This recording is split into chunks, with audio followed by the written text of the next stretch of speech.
Happy Advent Calendar from Stampin' Up and Needs a Ribbon. And we have emptied all our boxes of our Advent Calendar from Stampin' Up. And that's kind of sad. It's a beautiful box. You certainly could repurpose this and gift it to someone and fill it with your own goodies. But let's review what we've gotten in all 12 days of our. First off, it comes with this stamp set. We've gotten some beautiful, and I'm sensing a birthday theme, beautiful patterned paper. We've gotten some puffy stickers. There's 2 sheets. We've gotten some decorative masks with a brush. Beautiful. Some gold and white cardstock elements. These really fun, glittery, dimensional things. Embellishments, that's the word.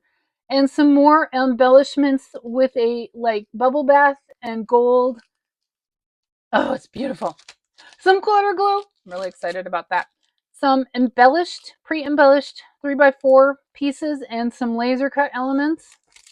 We've got some more cutout elements and 3x4 cards. Some baker's twine and 2 sets of dies. This has been amazing. You can still get yours. I will pop that in the description. Thanks for following along. Happy Advent days and Merry Christmas from Needs a Ribbon.